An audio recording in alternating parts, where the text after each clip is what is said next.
아멘. 네, 귀한 찬양 하나님께서 받으신 것과 우리 모두에게 은혜가 된 것을 믿습니다. 옆 사람과 인사하겠습니다. 예배자로 삽시다. 네, 오늘은 2023년 마지막 날이니까 오늘은 인사를 하나 더 하면 좋겠습니다. 옆 사람에게 또 앞뒤 사람에게 좀 길게 얘기하십시오. 네, 한 해 동안 수고 많으셨습니다. 네.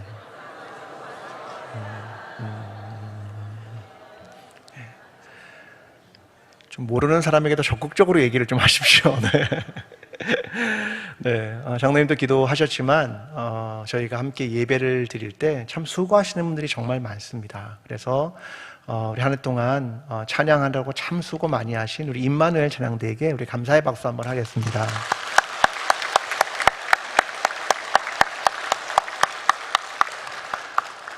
네, 또 예배를 드리기 위해서는 예배부가 뒤에서 다 이렇게 생각하고 또 자리도 안내하고 또 여러 가지 많은 일들을 예배부가 하고 있고 또 여러분이 이곳을 깨끗하게 이용하는 건 토요일 날 환경관리부가 나와서 다 청소도 하고 또 방송실에서 방송도 다 준비하고 또 밖에서는 주차 준비하고 또 끝나면 개수부가 하고 이분들이 다 우리 예배를 위해서 돕는 분들입니다. 그분들 모두에게 우리가 감사합니다라고 하는 박수를 한번 하겠습니다. 감사합니다.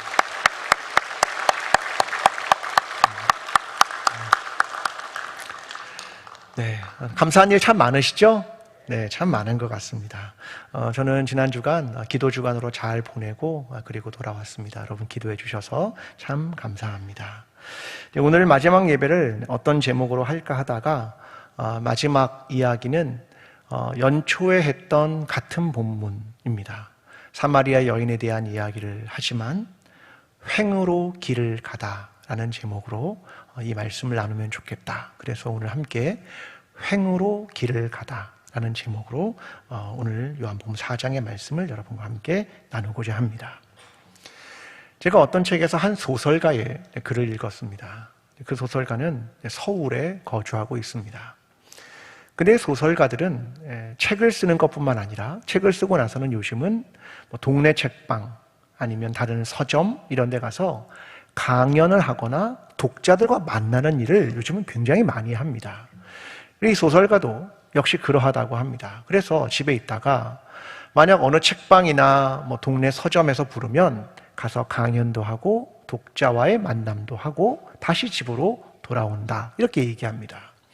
그러니까 그가 거주하는 건 서울이니까 어느 지방의 한 도시에서 부르면 거기에 가서 일을 보고 올라오고 또 다른 곳에서 부르면 거기를 갔다고 올라오고 이렇게 하다 보니까 삶이 두 개로 나누어진다. 하나는 서울, 하나는 지방. 이렇게 이분법으로 나누어지는 자기 자신을 발견한 겁니다. 여러분도 가만히 생각해 보면 서울에 일이 있으면 어떻게 하십니까? 가서 일을 보고 일 끝나면 집에 오시죠. 되게 재미없게 삽니다.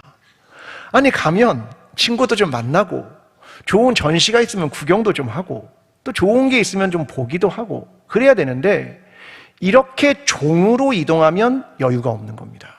이 사람이 생각을 바꿨습니다. 그렇게 하지 말고 횡으로 이동하자. 그래서 일이 있으면 이렇게 일을 묶는 겁니다.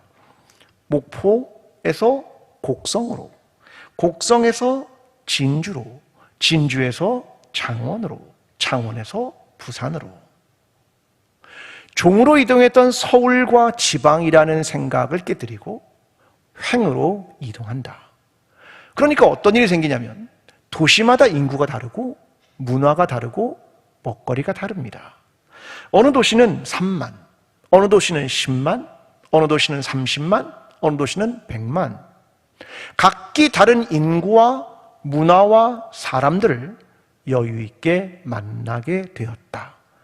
그래서 그는 횡으로 이동합니다. 그러면서 도시들의 다른 무늬를 발견하게 되었다. 이렇게 이야기를 하는 겁니다. 우리도 생각을 해봅니다. 우리의 삶은 어떨까? 우리는 종으로 이동하고 있을까? 횡으로 길을 가고 있을까? 이것을 시간으로 전환해 봅니다. 시간은 1월부터 12월. 우리는 그 시간을 종으로 이동을 하는 것이 굉장히 많이 있습니다. 그러면 어떻게 하냐면 1월 달에는 뭘 합니까? 한 해의 계획, 12월에 뭐합니까?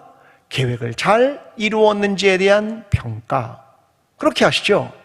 1월 달에 내가 세웠던 계획이 12월에 잘 성취되었는가? 이걸 끊임없이 생각을 한다는 거죠. 이게 종으로 이동하는 겁니다.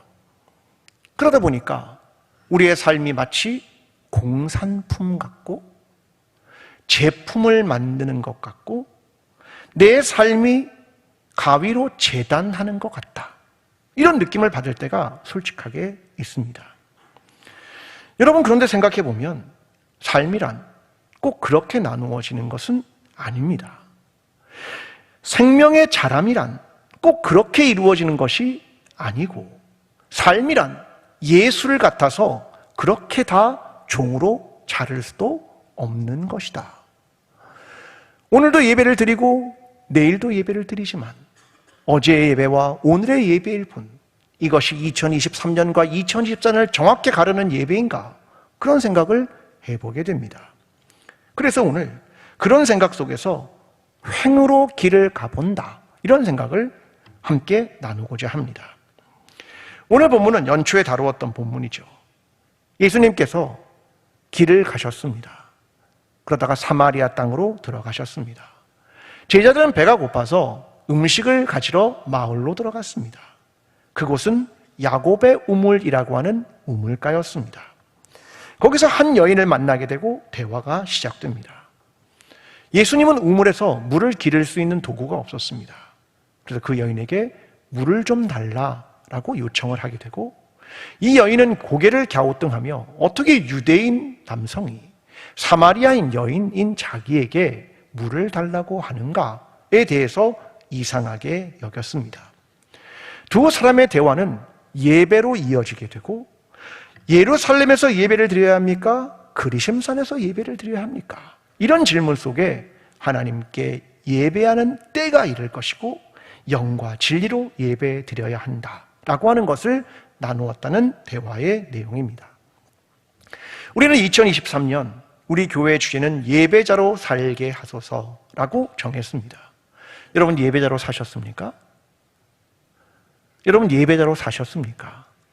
여기에 대한 답을 네, 그렇습니다 라고 말하는 사람은 생각보다 많지 않을지도 모릅니다. 근데 이 주제를 잡은 이유는 이거죠. 주일 성수라고 하는 것이 굉장히 중요했던 한국 교회에 커다란 변화가 시작되었습니다. 어르신들도 주일날 몸이 아파도 예배를 빠지면 됩니까? 안 됩니까? 몸이 고단하면 주일날 예배를 빠져도 됩니까? 안 됩니까? 우리 집에 부도가 났습니다. 예배를 빠져도 됩니까? 안 됩니까? 안 됩니다. 이게 주일 성수라는 개념이었죠. 어르신들은 이걸 철저하게 지키고 신앙생활을 했습니다. 그런데 젊은이뿐만 아니라 어르신도 바뀌었습니다. 몸이 좀 아파요. 그러면 오늘은 집에서 영상으로 예배를 드려야지 라고 생각을 하시는 걸로 바뀌었습니다. 그리고 마음이 옛날같이 찔림도 별로 없습니다. 이게 굉장히 빨리 바뀐 우리의 생각입니다. 평생의 신념, 신앙생활, 이것이 일순간에 바뀐다? 이거 어려운 겁니다. 그런데 코로나19는 단 3년 만에 그 생각을 송두리째 바꿨습니다. 만약 이것을 목사가 설교한다면 30년은 걸렸을 겁니다. 여러분, 예배는 그런 게 아닙니다. 아프면 집에서 쉬셔도 되고 안 나오셔도 되고 영상으로 들어도 됩니다 라고 목사가 설명하는 이야기를 했다면 30년쯤 걸렸을 겁니다. 그런데 3년 만에 생각이 바뀌었습니다. 우리는 이 시점에서 다시 질문하기를 해야 된다는 거죠. 예배란 무언가? 다시 현장 예배로 나오십시오 라는 메시지를 분명히 담고 있고, 또 하나는 다시 신앙과 예배란 뭔가, 이걸 들여다보기를 시작해야 한다, 그 말입니다. 예배의 본질은 뭔가? 예배자로 산다는 건 뭔가? 하나님이 원하시는 예배는 뭔가? 이 질문을 다시 시작하는 한 해였다라고 하는 것이 그 중요한 의미를 담습니다. 지금 예수님이 있는 곳은 어디냐면 사마리아에 있는 한 우물가입니다. 사람들은 그것을 야곱의 우물이라고 불렀습니다. 역사적으로 야곱이 양떼를 치며 양들에게 물을 마시게 했던 곳입니다. 과거의 현장이라는 말이죠. 역사적 현장이라는 말입니다. 그 시대, 거기에 살았던 사람들, 그들에겐 역사의 현장이었지만 실제로 지금 사마리아 여인을 만나는 그 시간, 그 현재의 시간도 변함없이 마실 물, 또 가축에게 물을 마시게 하는 우물이 바로 그곳이었습니다. 과거의 역사도 오늘의 현재도 역시 물을 마시는 한 우물이었습니다. 여기서 7절이 시작됩니다. 사마리아 여자 한 사람이 물을 길러 왔음에 예수께서 물을 좀 달라 하시니. 여행객들과 어딘가를 이동하는 사람들은 두레박을 가지고 다니지 않습니다. 그러니까 우물에서 물을 기를 수가 없는 거죠. 게다가 제자들도 먹을 걸 구하기 위해 마을로 들어갔습니다. 도울 사람이 아무도 없었죠. 그런데 한 여인이 걸어오는 겁니다. 예수님은 그에게 요청하는 게 당연하죠. 물을 좀 달라. 여인에겐 두레박이 있었기 때문이겠죠. 여러분, 우리는 이게 그렇게 어려운 얘기가 아니라고 저는 생각합니다. 아주 평범한 얘기, 아주 당연한 얘기겠죠. 오히려 이런 게 이상한 겁니다. 예수님은 누구냐면 하나님입니다. 그는 전능자입니다. 주는 지적을 행할 수 있는 분이십니다. 그는 온 세상을 창조하시고 바다의 물을 만드신 분입니다. 하나님이신 예수 그리스도가 우물에서 물조차 기를 수 없었다. 물 한 그릇을 뜰 수 없었다. 그래서 여인에게 요청했다. 하나님이신 그분이 전능함의 한계를 짚고 이 땅에 인간으로 오셨다. 우리 같은 모습으로. 그리고 목이 말랐다. 물이 필요했다. 이게 더 이상한 겁니다. 근데 사마리아 여인은 이걸 이상하게 여기지 않고 다른 생각을 했습니다. 9절입니다. 사마리아 여자가 이르되 당신은 유대인으로서 어찌하여 사마리아 여자인 나에게 물을 달라 하나이까 하니. 이는 유대인이 사마리아인과 상종하지 아니함이로라. 이 여인은 유대인과 사마리아인의 관계를 생각한 겁니다. 사회적 관점, 지금 처한 상황, 사마리아인과 유대인의 관계, 이걸 생각한 거죠. 그런데 예수님은 그런 관계가 머릿속에 있지 않습니다. 물을 좀 달라. 난 목이 마르고 물이 필요하다. 인간의 보편적 이야기 아닙니까? 거기에 사회적 구조가 끼어들 틈이 있습니까? 저는 외국에서 몇 년간 생활하면서 이런 생각을 정말 많이 했습니다. 외국에 가면 다양한 인종, 다양한 사람들을 만납니다. 머리카락의 색깔도 다르고 눈의 색깔도 다르고 피부색도 다르고 언어도 다르고 문화도 다릅니다. 근데 그들하고 많은 이야기를 해보면 얻어지는 결론이 하나가 있습니다. 뭐냐면 사람은 다 똑같다. 그 생각 진짜 많이 했습니다. 내가 고민하는 거 저 사람도 똑같이 고민하고 있고, 내 생각을 저 사람도 하고 있고, 나 같은 문제를 그대로 안고 있고, 내가 갖는 가족 간의 관계의 어려움도 그대로 가지고 있고, 저 사람이 느끼는 감정도 똑같다. 외모가 다를 뿐 내면과 생각은, 감정은 똑같네. 이 생각을 진짜 많이 했습니다.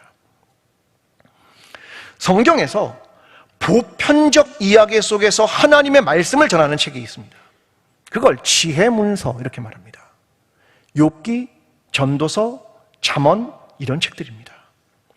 전도서 1장 2절과 4절은 이렇게 말합니다. 전도자가 이르되 헛되고 헛되며 헛되고 헛되니 모든 것이 헛되도다. 해 아래서 수고하는 모든 수고가 사람에게 무엇이 유익한가? 한 세대는 가고 한 세대는 오되 땅은 영원히 있도다. 하벨 하발림 하콜 하벨. 헛되고 헛되다. 모든 것이 헛되다. 그런 말입니다. 이 헛되다는 헤벨이라는 말은 숨, 바람, 약한 안개, 미세한 수증기. 그거 다 헛돼. 그런 말이죠. 무엇이요? 너희가 지금 하는 일, 너희가 지금 그렇게 열심히 하는 그것, 네가 지금 성취하고자 하는 그것, 내가 이기고자 하는 그것, 내가 얻고자 하는 그것, 덧없다. 쓸데없어. 별다른 의미 없는 거야. 그 얘기를 지혜자가 들려주는 겁니다. 지금 사마리아 여인과 예수님의 만남은 이거죠. 유대인과 사마리아인의 갈등, 사회적 관계, 사마리아 여인이 물을 떠서 유대인에게 주는 것, 무슨 의미냐? 별 의미 없어. 난 지금 목마르고 난 지금 물이 필요한 거야. 그 말이죠. 전도서 1장 8절과 9절은 이렇게 말합니다. 모든 만물이 피곤하다는 것을 사람이 말로 다 할 수는 없나니 눈은 보아도 족함이 없고 귀는 들어도 가득 차지 아니하도다. 이미 있던 것이 후에 다시 있겠고 이미 한 일을 후에 다시 할지라. 해 아래에는 새 것이 없나니. 내 눈으로 많은 걸 보고자 하는가? 만족이 있나? 없다. 많은 걸 듣고자 하는가? 만족이 없을 거야. 그 일은 과거에도 일어났고 예전에도 있었고 지금도 문제이고 앞으로도 그럴 거야. 다 헛돼. 그럼 뭐가 중요한가? 어떤 게 의미 있는가? 전도서 2장 24절과 25절을 제가 세 번역으로 읽어드리겠습니다. 이렇게 말합니다. 사람에게는 먹는 것과 마시는 것, 자기가 하는 수고에서 스스로 보람을 느끼는 것, 이보다 더 좋은 것은 없다. 알고 보니 이것도 하나님이 주시는 것, 그분께서 주시지 않고서야 누가 먹을 수 있으며 누가 즐길 수 있겠는가? 지혜자의 얘기는 이것입니다. 너 그거 네가 먹고 마시고 수고하고 보람을 느끼는 거 정말 의미 있다. 근데 가만히 생각해봐. 하나님이 주시지 않고서야 네가 그걸 얻고 즐길 수 있었겠니? 하나님이 계시지 않고서야, 그가 주시지 않고서야 가능하겠니? 그러므로 하나님께 감사하며 너의 삶에 만족하며 살아가라. 이게 지혜자의 삶이다. 그 말을 하는 겁니다. 그래서 오늘 요한복음 4장 10절이 주님이 이런 말씀을 하십니다. 예수께서 대답하여 이르시되 내가 만일 하나님의 선물과 또 내게 물을 좀 달라 하는 이가 누구인 줄 알았더라면 내가 그에게 구하였을 것이요 그가 생수를 내게 주었으리라. 너에게 주신 그 선물을 주시는 분이 누군지 아느냐? 너에게 지금 물을 달라는 이가 누군 줄 아느냐? 너의 삶을 이끌고 인도하는 이가 누군 줄 아느냐? 그 하나님을 알았더라면 너가 좋았을 것 같았다. 그 말입니다. 사랑하는 성도 여러분, 무언가를 얻기 위해 살아가는 성취의 세상에서, 부자가 되기 위해 바라보는 열심히 살아가는 세상에서, 그래서 매일 시간과 싸우는 세상에서, 종으로 걷는 세상에서 횡으로 한번 걸어보십시오.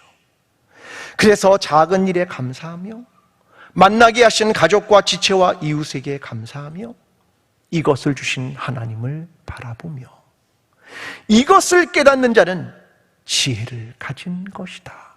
그 이야기를 들려주는 겁니다.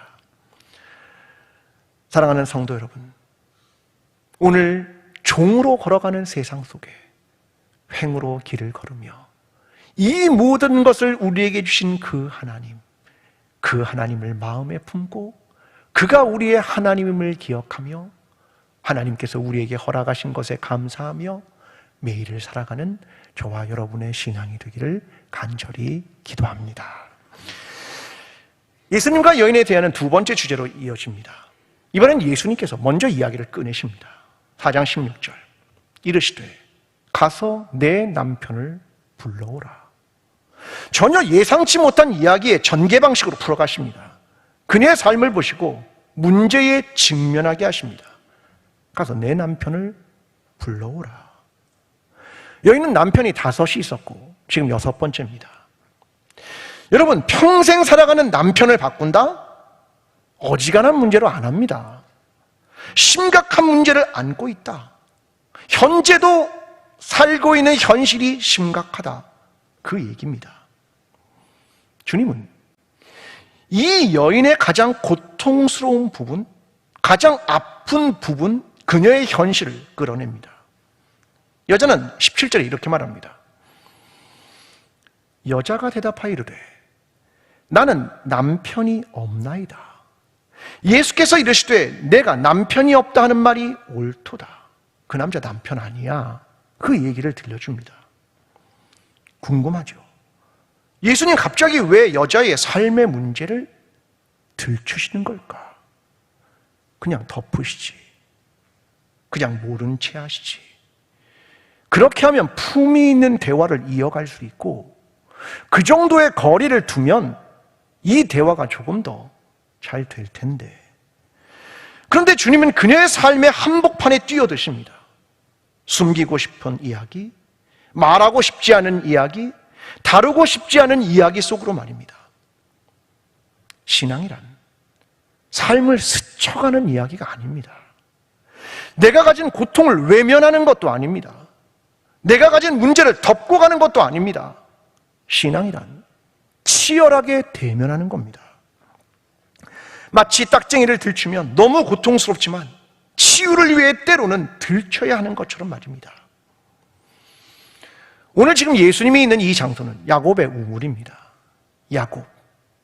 우리는 그 야곱을 바라봅니다.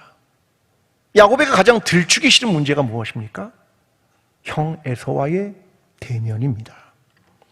그는 집으로 다시 돌아갑니다. 형과 대면하기 위해 돌아갑니다. 너무나 고통스러운 자리지요. 근데 그는 야복강가에 서게 됩니다. 형을 만나는 그 문제를 가지고 대면하기 위해 길을 가다가 야복강가에 섭니다. 그리고 하나님의 천사와 씨름을 합니다. 밤새도록. 그러다가 허벅지에 있는 뼈가 위골됩니다. 하나님의 천사와 힘을 겨루다가 자기의 허벅지 뼈가 부러지는 겁니다. 그런데 아이러니하게 바로 거기서 형을 대면하러 가는 그 자리에서 그는 하나님의 얼굴을 보게 됩니다. 그래서 그것을 브니엘이라고 부르는 겁니다. 하나님의 얼굴. 난 거기서 하나님의 얼굴을 봤다. 그런 말입니다. 자신의 가장 고통스럽고 힘든 부분, 그 부분의 길을 걸어가고 있는데 그곳에서 하나님의 얼굴을 봤다. 그것이 야곱의 고백이었습니다. 기독교 신앙이란 현실에 맞닿아 있습니다. 삶을 떠나서는 신앙이 존재하지 않습니다. 자신의 문제와 고통과 한계를 외면하고는 존재하지 않습니다. 그래서 참 쉽지 않은 겁니다. 2023년 한 해 우리가 가지고 있던 고통과 문제와 상처와 아픔과 현실이 있습니다. 여러분, 그 속에서 하나님을 만나는 겁니다. 이게 성경이 우리에게 가르쳐주고 있는 이야기입니다. 제가 이번 주에 한 글을 읽었는데 면접관 일기라고 하는 한 앱에 있는 글을 하나 읽게 되었습니다. 이 면접관 일기라는 건 뭐냐면 회사를 취업할 때 지원자가 있고 면접을 하는 사람이 있을 거 아닙니까? 그 면접관들이 면접을 하면서 생기는 일들을 기록한 글이었습니다. 우리는 보통 지원자로 많이 있는데 면접관들을 생각해 보는 겁니다. 면접을 할 때 어떤 사람을 만나면 갑자기 면접관들이 압박 면접을 한다는 겁니다.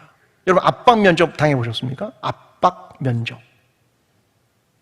안 해보셨습니까? 자, 압박 면접은 이런 거죠.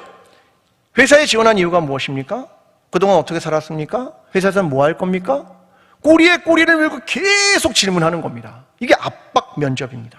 그럼 지원자는 그 질문을 받으면 어떤 생각을 하겠습니까? 떨어졌구나 라고 생각을 한다는 겁니다. 그런데 소위 압박 면접을 하는 것은 면접관에게 이런 뜻이랍니다. 당신이 매우 흥미롭고 궁금합니다.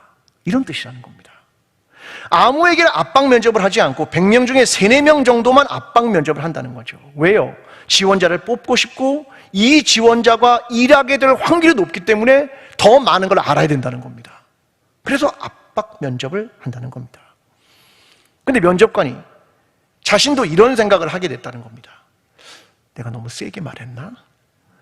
면접 보고 우리 회사 안 오면 어떻게 하지? 이런 생각을 면접관도 한다는 거죠. 그러면서 문 밖으로 나가는 글을 보며 속으로 이렇게 말한답니다. 제발 합격해서 같은 층에서 봅시다. 그걸 속으로 되뇌인다는 겁니다. 면접관이. 오히려 압박이 없는 면접이 적신호다, 이렇게 표현하고 있습니다.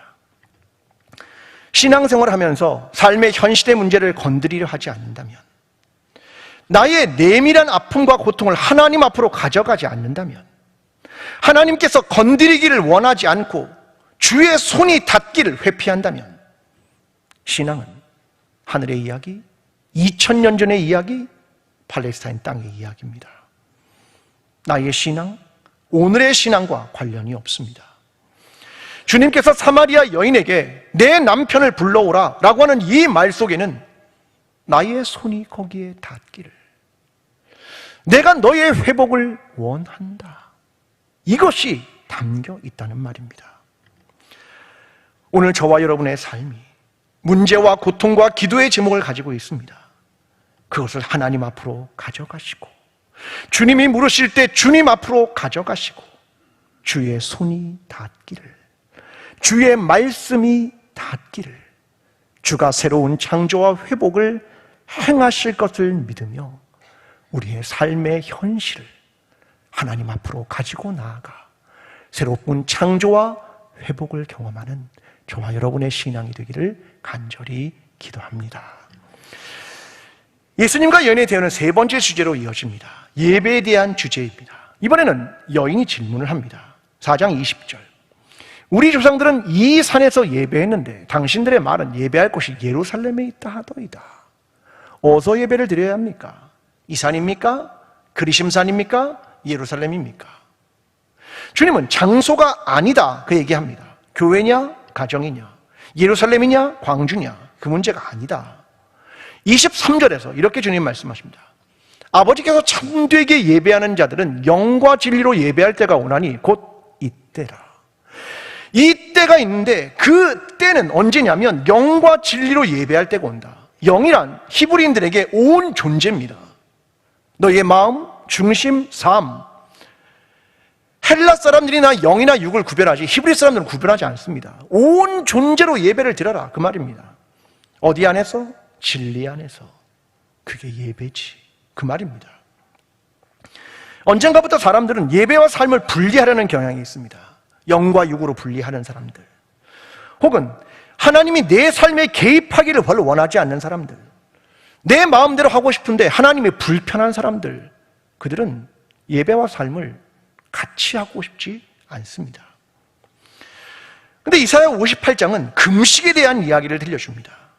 이사야 58장 6절과 7절은 이렇게 말합니다. 내가 기뻐하는 금식은 흉악의 결박을 풀어주며 멍에의 줄을 끌어주며 압제당하는 자를 자유하게 하며 모든 멍에를 꺾는 것이 아니겠느냐. 또 줄인 자에게 내 양식을 나누어주며 유리하는 빈민을 집에 들이며 헐벗은 자를 보면 입히며 또 내 고륙을 피하여 스스로 숨지 아니하는 것이 아니겠느냐. 뭐가요? 금식이. 진정한 금식은 그런 삶이야, 그렇게 말하고 있는 거 아닙니까? 신앙을 삶의 자리와 단단히 묶고 있습니다. 신앙을 삶의 응답과 붙들어 매고 있습니다. 하늘에 있는 하나님을 땅에 있는 삶의 현실과 강하게 연결하고 있습니다. 이게 예배고, 이게 신앙이고, 이게 금식이야. 둘을 분리하는 것이 아니라 함께 붙들어 매고 있다는 겁니다. 2023년 우리의 삶은 예배적이었습니까? 올해의 우리의 일상은 신앙적이었습니까? 매일매일의 우리의 일상은 예배를 드리는 것처럼 사셨습니까? 사람들을 만날 때 함께 예배 드리는 사람처럼 대하셨습니까? 어떤 일을 할 때 하나님 앞에서 예배를 드리는 것처럼 행하셨습니까? 예배란 무엇일까? 2세기에 예배를 드렸습니다. 초대 로마 교회의 예배는 중요한 4가지가 있었습니다. 첫째, 성경 읽기. 둘째, 설교. 셋째, 기도. 넷째, 성찬입니다. 하나님의 말씀을 읽는 것으로 시작하고, 설교는 성도들을 향한 권면과 그리스도인에게 필요한 삶의 방식을 가르칩니다. 기도는 전부 서서 합니다. 하나님을 향해. 그리고 잊지 않는 기도는 공동체에 속한 성도들을 위한 중보의 기도였습니다. 그리고 마지막은 성찬입니다. 성찬은 지금처럼 빵을, 포도주를 나누어 드리는 게 아니라 성도들이 집에서 가지고 옵니다. 빵도 들고 오고 포도주도 들고 옵니다. 그걸 사제가 축사하고 집사들이 봉사로 나누어 먹게 됩니다. 이것으로 예배가 끝난 것 같은데 예배가 끝난 게 아닙니다. 남은 빵과 포도주를 다시 가지고 옵니다. 그러면 사제는 그것을 가지고 이웃에게로 나아가 그걸 나누어 줍니다. 예배는 그렇게 맞춰지는 겁니다. 하나님을 향해 시작하지만 이웃을 향한 삶으로 맞춰진다. 이것이 2세기 로마 교회의 예배입니다. 예배와 삶의 연결, 실천이 이루어지는 예배, 그것으로 예배는 완성됩니다. 그것을 보여주는 이야기입니다. 우리의 모든 예배는 하나님을 향한 예배, 하나님과 우리 사이의 종으로 드리는 관계가 중요합니다. 그러나 그 다음은 이웃을 향한 삶으로 횡으로 이어지는 길, 거기서 예배는 완성됩니다. 저와 여러분의 예배가 하나님을 향한 예배, 그분의 이름을 높여드리는 예배가 되며 동시에 횡으로 우리의 이웃을 향한 삶으로 순간순간 나의 결정이 성경적인가, 복음적인가, 하나님의 뜻인가, 이것을 분별하며 하나님의 말씀대로 예배의 자리처럼 살아가게 되는 거룩한 예배를 드리는 그리스도인과 광주 제일공동체가 되기를 간절히 축원합니다.